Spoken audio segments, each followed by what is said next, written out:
Hello, I'm Michael, And I'm Ethan. and you're listening to Random Thoughts.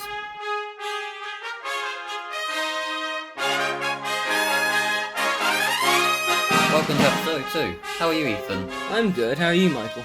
I'm good. So, we've been busy between episodes. Before Yes. follow-up, I want to point this out. We now have a subreddit. Random Thoughts PR is an actual Reddit page. Link will be in the show notes, like all the other links. Yes. So, we're going up in the world. We're moving on. Okay, and this is, for anyone who's forgotten, this is our Brooklyn Nine-Nine episode. Yes. We're not sure how often we want to do this, but we want to do TV, movie, and book-themed episodes. Things that interest us, ideally. Yeah, or we're going to do books, movies, and TV, so we're going to try and talk about one however often. Yeah. So this time it's Brooklyn Nine-Nine. So this week's Brooklyn Nine-Nine. Yes. So we'll get into our opinions about it in a minute, but first for the follow-up. The Samsung Note 20 is now out. And the Samsung Ultra 20. A detail that has been told by many people is that its camera bump is so large it can collect dust like a shelf. And when you put it in your pocket, you can pull it out, and it takes all that old fabricy stuff. The lint. Lint You can pull out out lint. with it. Ah, yes. Use your phone that you've paid $4,000. But the camera quality is worth the size of the bump of the thing. It has up to 50 times zoom. Camera zoom. Yep. And then it's got a 50 times digital zoom, which is basically cropping and zooming in. And it's been said to be basically better than the new iPhone 12, is it? Yeah. I can't remember what Apple's on. It's been better than the Huawei thing, which has apparently got 100 times zoom than new Huawei. Yeah. No, But technically, the Samsung phone has 100 times zoom, which is a combination of the camera and the digital zoom. okay, fine. Huawei has 100 times camera zoom, so before you can zoom in 100 times before taking 100% before taking the photo. But apparently with the Huawei thing, the camera quality is not great when you start zooming in. Oh. Looking at the photos from the Samsung ones that people have been taking photos, MKBHD has been releasing lovely photos to his Twitter and YouTube. Oh, they look so clean, I must admit. And the S Pen hasn't changed, and I'm a big S Pen user. I use it for everything. Yeah, it's handy for notes or just editing things. One last point, that it's been told, and people have shown, the fact that the international version of the phone has an Exynos processor, while the US edition has a Qualcomm Snapdragon processor, I'm not sure which is better. Which one is it? They're apparently about equal, but it's one of those. But they've got different performance peaks for different things. But it's one of those things. If you're advertising it as the Samsung Ultra 20, Yeah. it should be the same hardware no matter where you go. Yeah, that makes sense. It shouldn't be if you're getting it from this country. It's got this stuff in. Yeah. But apparently the cooling systems are completely different as well. Yeah, one had a Vapor edition. And one's granite, I believe.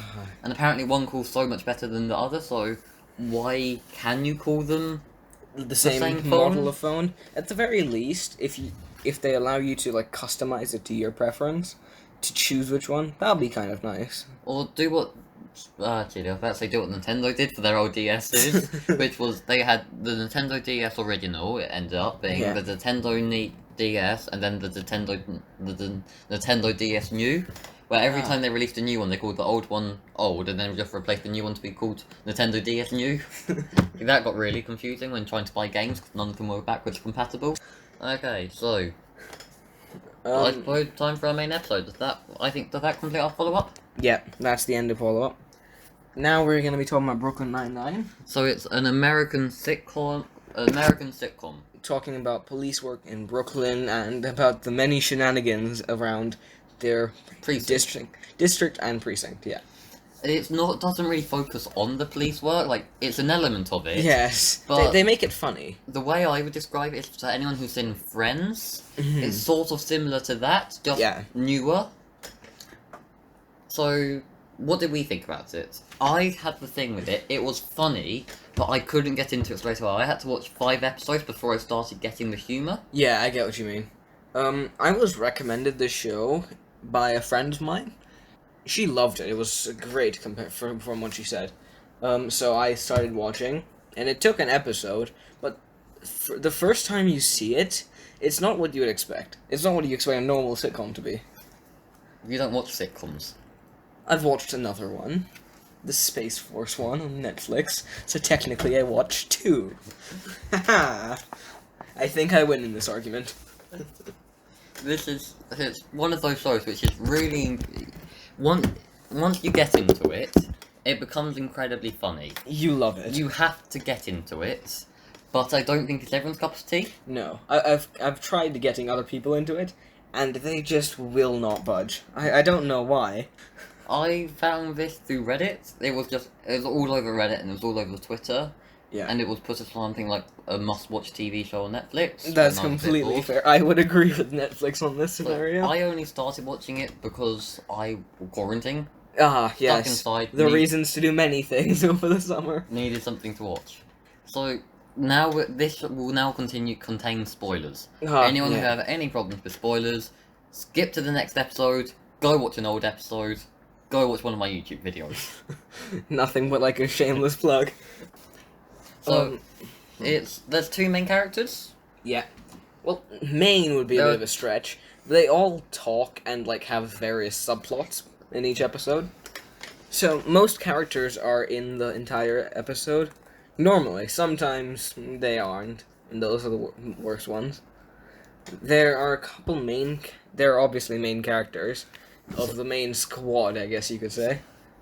So, yeah, the characters I would say are the ones that the story starts off being involved. So I think the 2 main characters that there are is Jake Peralta and Amy Santiago.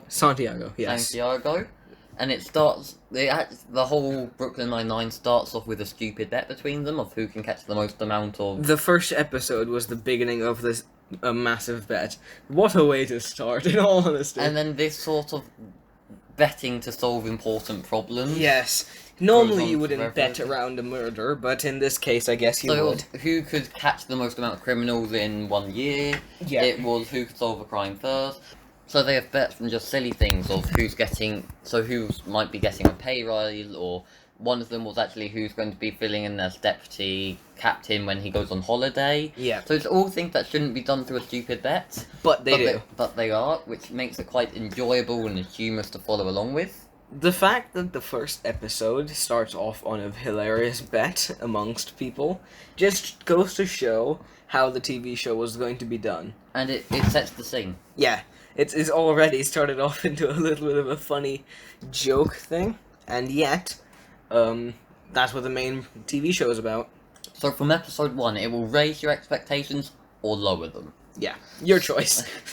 Something else that happens every season that I quite like is, I think it actually starts from season 2 onwards, is the Halloween heist. I think that was season 1. Oh, okay, it was in season 1 as well. So they have there was a start-off between him and Jake Peralta and the captain, where it was an important item, was in the middle of the precinct, and it was whoever could rob it first. Yeah, season 1, episode 6 was the first one. So it's been going on through all 7 seasons. Yeah. Again, it's something that happens every season, but it keeps it comical. Yeah, they do new things each time. They change your expectations. It's wonderful. So I think it was the captain's prize watch was put in the middle of the precinct. Yeah. Or who could rob first. Season 2, I think. Season 2. And it ends up being who to get just a certificate saying you're the best detective/genius in the world. They would do so many things, and they would spend so much money all for this one bet and a title of the best detective/genius in the world. And it goes on a lot of sub-rants or subplots throughout the whole thing. Every episode has various subplots. It's great. That's one of the reasons I like it. And this is one of those TV shows where you can continue watching even if you miss an episode. Yeah. So they do link in together a bit, but all TV shows do. But it's not like one continuous story. Every episode is its own story. Yes. So each episode has its own plot, but there is entirely a season's plot. There is an ongoing thing. So there's almost every episode is its own storyline, and then there's one massive storyline. Yeah. Connecting. That helps link everything up together. So there's Jake's arch nemesis goes out through all of every few episodes. You see him every season so to guarantee to see him. It's wonderful. But every time you see him, it's in a new plot, but it's just the same person. So yeah. They link together like that, but if you miss the one beforehand, it doesn't matter. Doug Judy, I think his name is. Yes, it is. It's so funny because each season it's it's inventive because they figure out new ways to make the same kind of shenanigans hilarious. Why editing this? I'm gonna have to count how many times you said "I love" and maybe cut a few of them out. I love him Because you have said this for every single thing we've talked about so far. So and I believe that I'm hoping so far they've got 7 seasons, which comes to a total of 143 episodes. I'm pretty sure they're doing a season 8. I do hope so. It hasn't been confirmed, but some people say they have been, some people say they aren't, so it's a bit up in the air, but I'm really hoping that they are. Brooklyn Nine-Nine has had a bit of a strange thing. So seasons 1 through 5 were made by a different network, and 6 to 8 maybe? No, hopefully 8. 6 to 7 was bought by NBC and with a whole new writer team. Yeah. So the way things happen... So you might find it more funny or less funny, depending on you. I found once it got to season 7, I think that's when the writing team started switching. No, season 6 was when the writing team switched. I found the humour started to deteriorate. Like, it was still funny and I still enjoyed it. Yeah. But I did find you can tell that there was a swap in the writing teams. I mean, if anything, everyone has their own unique way of doing things, I guess. But then this happens with every single TV show. You can always tell if they've been bought out because the style changes. Yeah. And there's some shows which almost require that style. That's true. I think the very way you, like, make jokes or talk about them. I think, with Brooklyn Nine-Nine, I think because of the actors and what you've already watched beforehand, it's able to go through this change in style. Yeah. But I think if it was they handle it reasonably well. But I think if it was a smaller show with different actors, it wouldn't flow as well and it wouldn't just carry across. Yeah, that makes sense. So it was definitely, there was a lot of thought into how they were carrying it across.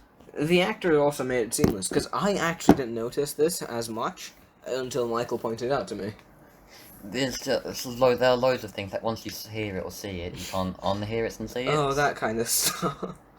There's a delivery company in the UK, FedEx. Yes. You might have I don't think that's just in the UK, is it? I only know them from seeing them in the UK. Fair. But it doesn't matter. In their logo, between the E and the X, is an arrow painted on. I don't know. That's me. I'm never not going to see that now. See, but anyone who's ever looked at the logo beforehand... If you search up the FedEx logo and you look at the image, that's never going to unsee that.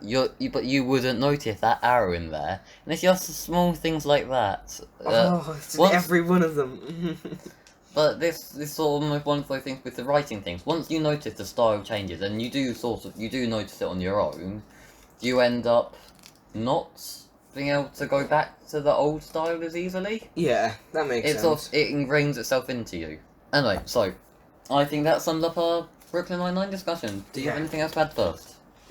Not much, no. So now with our new Reddit news, we mentioned at the start, we've got our own subreddit. Yeah, we've worked on it. Currently, the way we're planning to do it, and it will definitely probably change. Yes, is we're going to put all of our episode posts on there, and then comments will be open. Currently, people can't make their own main post, and that's locked for me and Ethan. Yes. Just for now, though. Oh yeah, in the future it might change. We actually sort of threw the Reddit page together just before recording this episode. So by the time it's edited, it'll all be up. We will have came up with a final plan. Yeah. But it's just good to tell people that it's there. In case you ever have any comments, queries, anything really. Or if you just want to have a conversation with someone about random thoughts, it's hopefully will become a small community. Ideally. Because we've had our Twitter hashtag, and it's one of those things which is really easy to ask us something with, but it's not so easy to just talk to someone about. Yeah. So you found something funny that Ethan said, or I said, you can then talk about it a bit more in some of the sub-comments, or... Yes. Sub-threads? Reddit's more of a community-based thing compared to Twitter, I personally think. It's a thread on a thread, so the main thread would be our page, then a comment thread would be... Would that be counted as a sub-thread or a sub-sub-thread? What you have to understand, though, is that there's a sub-thread on a sub-thread by that logic. Okay, we're going to change this now. Change that part quite quickly now, because that is giving me a slight headache. So actually, I think that finishes up this episode.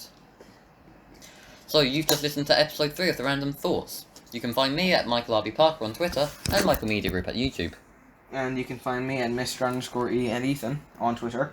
Our podcast has its own Twitter account, which is The Random Thoughts. Link will be in the description. You can ask us any questions using the hashtag AskRandomThoughts, and you can mention us in the description. On that note, we also do have a subreddit. Which will also be in the show notes as well. Time for our ending joke. Oh, no. How do trees access the internet? They log on